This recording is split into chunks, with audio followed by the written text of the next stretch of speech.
S'il y a bien un produit qui tâche lorsqu'on va sur le site d'Apple et qu'on clique sur iPhone, c'est l'iPhone SE. Bien qu'il ait été mis à jour en 2022 et qu'il ait la même puce que l'iPhone 14 pour seulement 559 €, ça reste un téléphone frustrant. Déjà, il a le même design que l'iPhone 6. Son écran est beaucoup trop petit, on parle même pas de la qualité, et à ce prix-là, il y a beaucoup de téléphones qui peuvent le concurrencer et voire le dépasser. Il a donc perdu de sa légitimité et de sa fonction principale qui était d'être un produit d'Apple. Et là, je sais pas, depuis le début du mois, les rumeurs s'emballent. On devrait avoir un iPhone SE beaucoup plus rapidement que ce qui était prévu à la base, avec un design d'iPhone XR.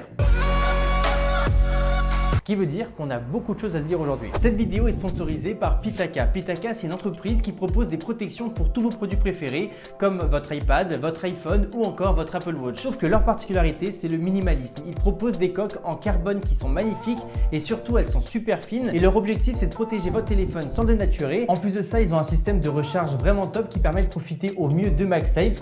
Ça, c'est pour ceux qui ont un iPhone. Et comme les coques sont super légères, on se retrouve même à oublier que notre téléphone en a une. Ce qui est intéressant, c'est que si on souhaite partir plus loin en termes de personnalisation avec nos produits Apple, c'est quelque chose de possible. Surtout que Pitaka commercialise même des accessoires de recharge pour nos différents produits, comme la batterie Mag EZ, qui est une batterie externe qui s'aimante au téléphone grâce à MagSafe. Et évidemment, comme elle a les mêmes finitions en carbone que les coques qu'on peut retrouver sur le site, on se retrouve avec un combo vraiment très classe. Bref, personnellement, j'adore le rendu de leur coque et si vous voulez vous faire plaisir, je vous mets le lien en description.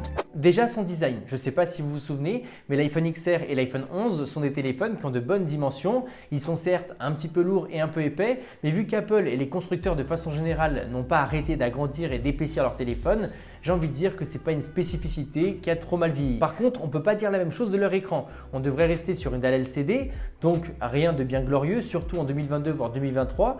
Mais la taille de cet écran est juste parfaite, 6,1 pouces. C'est ni trop grand ni trop petit. Et c'est quelque chose qui est top vu qu'on risque pas d'avoir un iPhone SE mini ou un iPhone SE Plus. Et ce qui me fait rire, c'est que si c'était un autre constructeur qu'Apple qui nous faisait aujourd'hui un téléphone avec des bordures d'écran qui sont assez grossières, avec une dalle LCD pour 600 €, ils se feraient tous assassiner.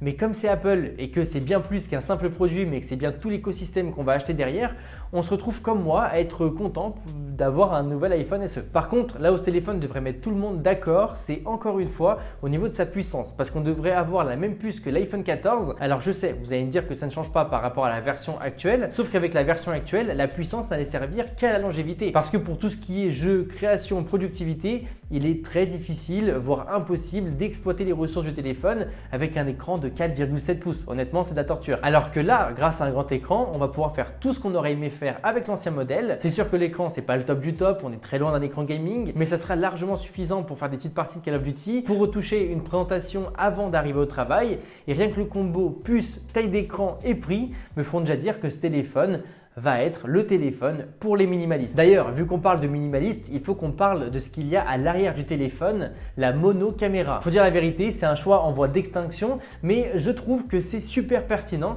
D'ailleurs, je pense sincèrement que tous les téléphones à moins de 400 voire 500 € ne devraient avoir qu'une seule caméra à l'arrière, mais de qualité. Et Apple l'a très bien compris parce que ça permet de faire des économies. Et globalement, une caméra de bonne qualité vaut bien mieux que 2 voire 3 capteurs de qualité moyenne. Au moins comme ça, on profite vraiment d'un capteur. D'ailleurs, en parlant de ça, les rumeurs disent qu'on devrait garder la même caméra que l'iPhone SE actuel. C'est une caméra de 12 millions de pixels, c'est une caméra qui est de plutôt bonne qualité, elle travaille bien en basse lumière, globalement c'est suffisant pour monsieur et madame tout le monde, même si ce n'est pas une caméra très glorieuse.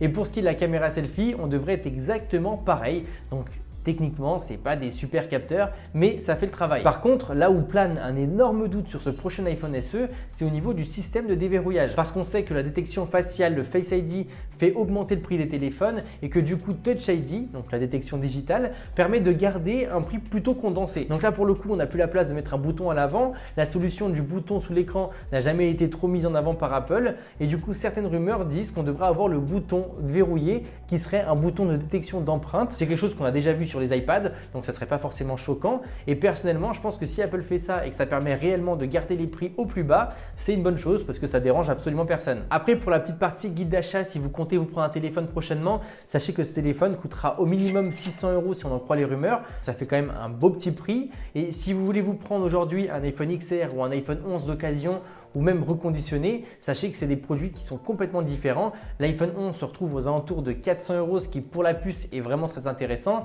Par contre, l'iPhone XR n'est pas forcément un très bon choix et je trouve que c'est quand même assez risqué d'en prendre un parce que niveau mise à jour, on ne sait pas combien de temps il va durer, alors que l'iPhone 11, lui, bon, il va durer au moins 3-4 ans, donc on reste tranquille. Après, est-ce que ça vaut le coup d'attendre cet iPhone SE 4? Je pense que si vous n'avez pas de problème avec votre téléphone ou pas d'urgence pour changer, oui, clairement, ça vaut le coup d'attendre cet iPhone SE. Et en plus, il risque de faire baisser les prix des autres iPhones comme par exemple l'iPhone 11 ou l'iPhone XR.